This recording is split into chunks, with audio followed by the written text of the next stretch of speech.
What up mga katropa? Gandang araw sa inyo. Andito na naman tayo. Kailangan mong magtanggal ng empleyado sa iyong negosyo. Kailangan ba talaga o hindi kailangan? Yan ang pag-uusapan natin mga katropa. Panoorin nyo yung video na to at tapusin nyo. Makaka-relate kayo nito sa isang business owner na tulad ko. Malalaman nyo kung bakit kailangan nyo magtanggal ng empleyado. Ako nga pala si Leonair, isa ring business owner na halos 15 years na po na nagbi-business pero sa farming yung ginagawa ko. Kaya tapusin nyo at malalaman natin kung bakit kailangan mong magtanggal ng empleyado sa iyong negosyo. At pag hindi ka pala nakasubscribe sa YouTube channel natin, please hit the notification bell at pakisubscribe na po. Maraming salamat. At yun na nga, bago ko i-share sa inyo kung bakit kailangan mo magtanggal ng isang empleyado sa iyong negosyo, ang nangyari sa akin for more than 10 years, meron akong isang empleyado na mahigit 10 years. Kaya for the past 10 years, mga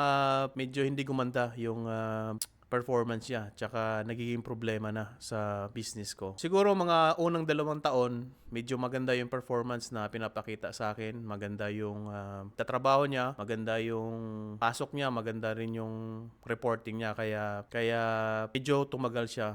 Pero habang lumilipas yung panahon, habang lumilipas yung nalalaman niya, naging close ko rin. Yun, doon na nagsimula yung problema. Doon na nagsimula yung hindi naging productive doon sa ginagawa niya at nakakahanap na siya ng paraan kung paano malusutan yung mga lapses niya, yung mga hindi niya pagiging productive. Malaking problema talaga habang lumilipas yung panahon. Kaya huwag kayong manghinayang na tanggalin yung taong matagal na sa inyo. Ang importante dyan na magsusurvive yung business nyo at kasi marami pa kayong taong matutulungan na at hindi lang siya. Kaya napakahirap man at napakasakit na tanggapin na mawala siya sa business ko.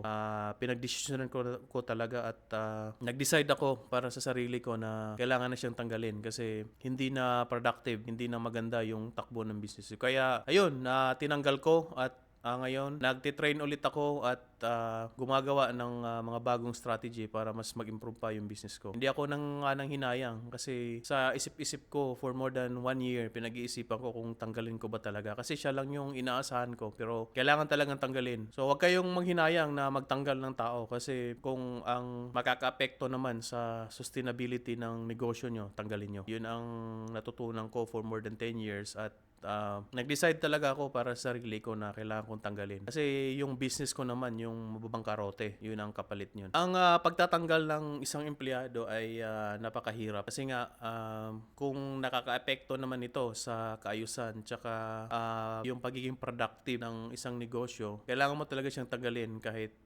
matagal na. Matagal mo na siyang naging empleyado, kailangan mo talagang tanggalin. Para maging patas at maging professional bilang isang business owner, kailangan mong i-evaluate yung empleyado mo. Ito yung mga pamamaraan kung bakit kailangan mong tanggalin yung empleyado kahit matagal na, kahit more than 10 years na kung hindi naman talaga sumusulong yung negosyo mo. Ito yung mga dahilan kung bakit tanggalin ang isang empleyado. Kapag ang isang empleyado ay hindi na sila produktibo. Ang problema sa hindi pagiging productive ay malulugi ka lang. Yun ang isang malaking factor doon at magpe-fail yung business mo. Yung mga taong empleyado kasi nga matagal na sa isang kumpanya, hindi sila pumapasok sa tamang oras at bumabagal yung sistema at ang dahilan ay sila hindi na sila produktibo at ang dulot na lang sa isang business mo ay problema, tanggalin mo na. Ganun lang kasimple. Next naman is hindi na sila sumusunod sa patakaran.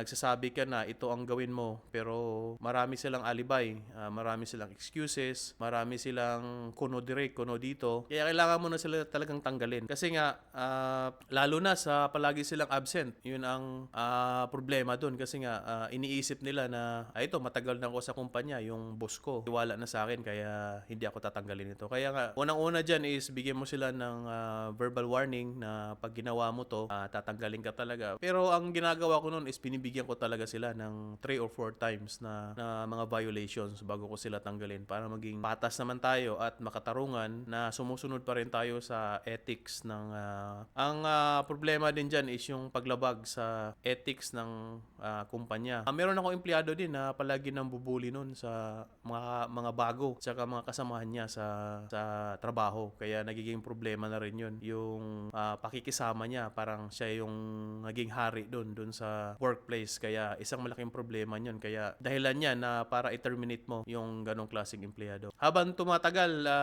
nagiging masama yung ugali niya tsaka nakaka-apekto na sa team yung pagbubuli niya, yung horseplay nila, yung laro. At yan ang cause ng aksidente tsaka injury sa workplace. Ang ako pa naman is yung farming, kaya problema yan. Yung nakakasama yan sa moral ng pagtatrabaho habang nagtatrabaho yung mga empleyado mo at palagi niyang binubuli, palagi silang nag-horseplay, palagi silang nagjo-joke doon sa workplace. Isang malaking problema yan habang lumalaki yung kumpanya mo. Habang lumalaki din yung asset mo, nagbi-build ka ng asset sa kumpanya, malaking problema yan. Next naman is hindi na akma ang trabaho sa kanila kasi nga feeling nila sila na yung boss. Hindi na sila yung nagtatrabaho ng maayos. Hindi na rin sila nagbibigay ambag doon sa pagiging productivity ng isang kumpanya. Kung nagpo-produce kayo ng isang product, hindi na sila masyadong gumagalaw. Kasi nga iniisip nila matagal na sila. Kaya ang mindset nila paano na lang sila pa-monitor. Hindi na talaga nag-aambag, hindi na nagbibigay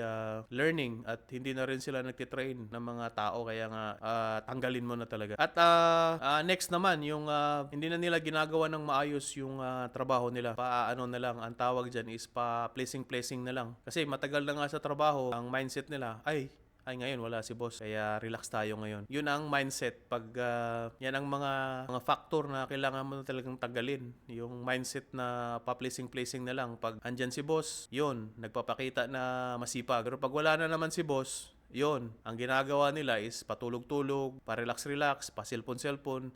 Yan ang problema. At nakaka-apekto yan dun sa productivity ng isang negosyo. Hindi rin sila natututo sa feedback. Nung una, ang galing-galing mag-report, pero habang tumatagal, hindi na nagre-report kasi nga wala nang ginagawa. Lalo na yung hindi maayos sa trabaho at nakaka-apekto sa buong operasyon ng negosyo mo. Yun ang mga dahilan. At ang panghuli is may malubhang pagkakamali. Tulad sa akin, maraming hayop na namatay, maraming hayop na pumapayat, kaya kailangan na talagang tanggalin. Kasi doon mo malalaman sa resulta ng hayop mo o yung produce na pinoproduce. Payat, hindi maganda yung quality, hindi pinapakain ng maayos, hindi pinapainom. Kaya isang pagkakamali yun na kailangan talaga. At isa rin sa mga pagkakamali yung panloloko, pagnanakaw, tsaka yung harassment dun sa workplace. Kaya kailangan na talagang tanggalin. Na nakakasira din sa reputasyon mo, tsaka sa reputasyon ng business na binibuild mo. Kaya yun ang mga dahilan na kailangan mong tanggalin. Huwag kang matakot na tanggalin kahit matagal na yung empleyado mo. Tagal na sa'yo. Hindi yun yung dahilan para i-keep mo pa sila. Kaya tanggalin mo na agad. So, napakahalaga na magtanggal ng empleyado. Kasi nga,